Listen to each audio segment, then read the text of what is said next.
Ngayong araw, nandito tayo ngayon sa San Andres, alas 5 ng umaga. Kanina nga nakita natin si Nanay Nanita na nagtitinda ng isda. So ngayon, ito yung kanyang tahanan. Aalamin natin kung ano ba ang kwento ng buhay ni Nanay Nanita. Tao po! Hi ma'am, good morning po. Kanina po nag-ikot-ikot kami sa Talipapa at kayo nga po yung nakita namin na sobrang aga, 5 AM kasi kami dumating. Nakita po namin kayo na nagtitinda na doon. Kumusta po ba yung pagiging tendera ng isda? Minsan tumutubo, minsan nalulugi. Hindi naman po pare-parehas. Tiyagaan lang po kasi may mga anak na nag-aaral. Kailangan pong magpursige. Yung asawa ko, balot vendor lang. Ilan po ba ang anak niyo, Nanay? Bali, 6 po ang anak ko. Yung 3 po, may pamilya na. Sa umaga po, alas 5 nagbubukas na. Magsasara ng 12. Tapos pag uwi, dito mag-asikaso kasi pumapasok yung mga anak. Tapos konti lang yung oras na pahinga. Pagdating ng alas 3, bukas uli, hanggang 7 ng gabi naman yun. Ilan taon na po kayo na fish vendor? 5 years po. Kasi sa nanay ko po yung negosyo. Senior na nanay ko, hindi niya nakaya. Sa akin niya na po yung negosyo niya. Tinuloy ko na lang po. Kasi sayang po yung pwesto pag napunta sa iba. Ito pong kwarto na to, dito po kayo nakatira? Opo, matagal na po, 13 years na po akong nakatira rito. Awa ng Diyos, nagtitiis. Kasi mahirap yung buhay. Mahirap maghanap ng bahay na malapit lang sa anak po. Kasi yung mga anak mo walang bantay pag nagtitinda ka. Tapos yan, ganyan lang po yan, naka-open lang. Oo, ganyan. Kasi kung sarado yan, mainit po masyado rin. Kasi walang bintana, Tapos ayan yung bubong. Mababa yung kisame namin. Pag umuulan, ma'am, kumusta naman? Di naman kayo? Tinatakpan na lang po. Pag gumamgi, kasi pumapasok din yung tubig dito. Nanay Nanita, sa pagtitinda mo ng isda, kumusta naman po? Nagkakasya naman sa araw-araw? Kinakapos din po. Kaya nga pumapatos na lang kami ng 5-6 po, ulugan. Kasi minsan nauubos po yung puhunan pag nalulugi. Kasi hindi po pare-parehas. Minsan matumal po talaga. Kasi ang isda namin minsan ilang araw bago maubos. Tapos araw-araw doon kukuha ng panggastos, pang baho ng mga bata, pangkain, pang bayad sa mga utang. Minsan po pag ganyan na nauubusan po ng puhunan, hindi naman po madaling mangutang. Marami po talagang tao na natatakot magpautang kasi baka hindi mabayaran. Minsan nangingi na lang po ng isda sa palengke para makasurvive lang. Hirap po.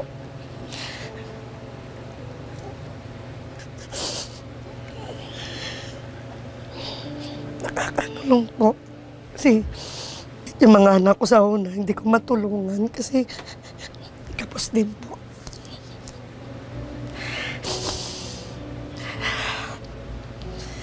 Kasi yung anak kong panganay, yung anak niya, may apo na po ako. Sa akin din po yun. Pag may trabaho kasi yung anak ko eh. Dito rin po sa amin naiiwan. Yung nanay ko po, kahit matanda na, nangangamuhan pa rin po. Galaga ng bata. Ilan taon na po yung nanay niyo? 60 na po, senior na. Kasi para makabayad din po ng ng bahay. Paano yung mga bata pag may mga pangailangan? Ano po yung ginagawa niyo? Tulong-tulong na lang din po, hihingi sa kapatid. Kahit paano yung sa asawa ko, yung sa pagtitinda ng balot.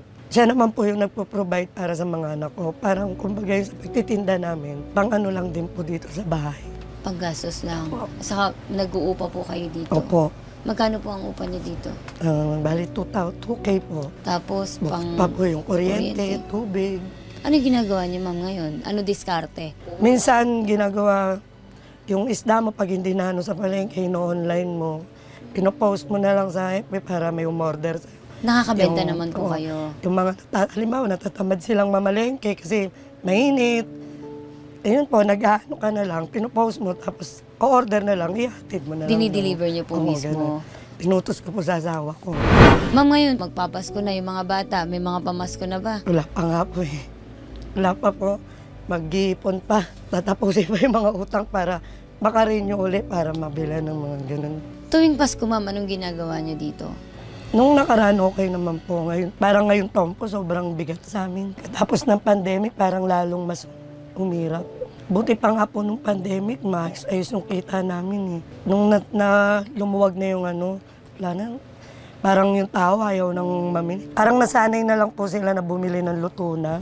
Ngayong araw na kumusta naman yung benta kanina? Kanina, okay naman. Ako talaga unang nagbubukas dyan. Inahabol ko po kasi yung mga nagkakantin, yung mga pumapasok sa umaga. Ako inaagaan ko lang talaga para kahit papaano, pagdating ng lahat ng mga tindera, nakabenta na ako. Kasi pag lahat kami sabay-sabay nang nagbubukas, paisa-isa na lang yung tao, agawan pa kami kung kanino bibili. Kung ikaw ang tatanungin ka na, anong hiling mo ngayong Pasko? Sana magkaroon ng puhunan, dagdag puhunan, para kahit pa paano. Tingnan nyo naman po, kung nakita nyo naman po sa palengke, ilan lang klase yung isda ko. Kasi talaga pong wala. Magkano po ba ang pinupuhunan sa ganito, yung pagtitinda ng Actually, isda? yung puhunan ko po talaga is 20K. Ayun na po, ilang klase lang po nakukuha namin doon. Kasi mahal na po talaga isda ngayon. Isang banyera, 5,000, 6,000, ganun. So kung mas marami po sanang puhunan, mas maraming benta. Mas marami pong isda. Kasi pag marami kang isda, maganda sa paningin ng customer, doon sa'yo bibili. Lalo na pag iba-iba yung isda mo, maraming klase. Nanay, hindi naman umaabot na 1 linggo, puro isda ang ulam. Ay, lagi po. Nakakatikim lang po kami ng karne pag hindi nagluluto, bumibili ng luto. Kasi iniisip mo kung bibili ka ng karne, ang mahal dito. Pagtyaga na lang po yung tinda ko, ayun na lang. Iba-ibang klaseng luto na lang po para sabaw lang naman po. Okay na yung mga ano ko. Hindi naman po sila mapili sa ulam.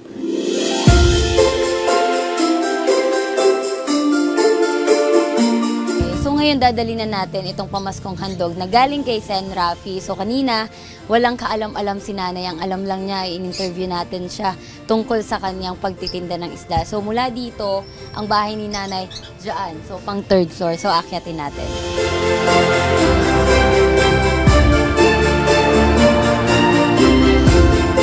Hi, Nay! Merry Christmas po! Salamat po.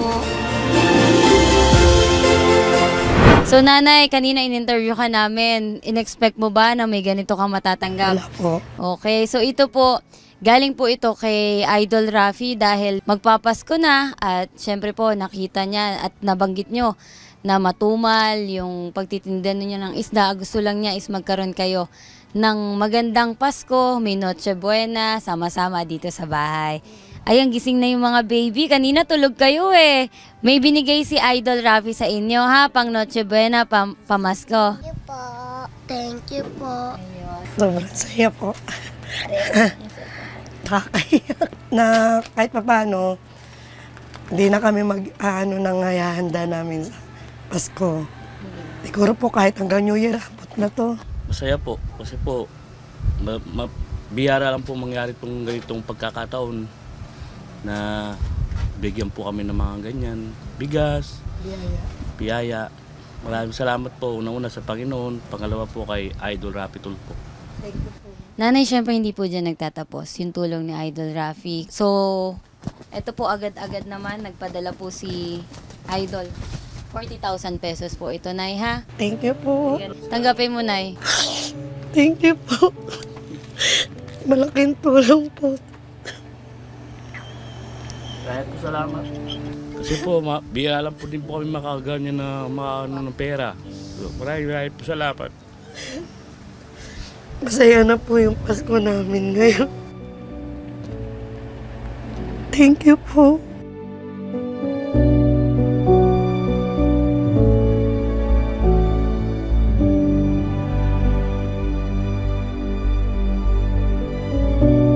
Maraming salamat po, Idol Rafi. Malaking tulong po to.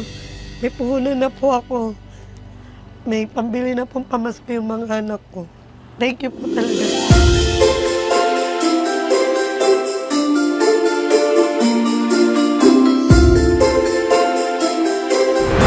Maraming salamat po, Idol Rafi Tulfo. Merry Christmas!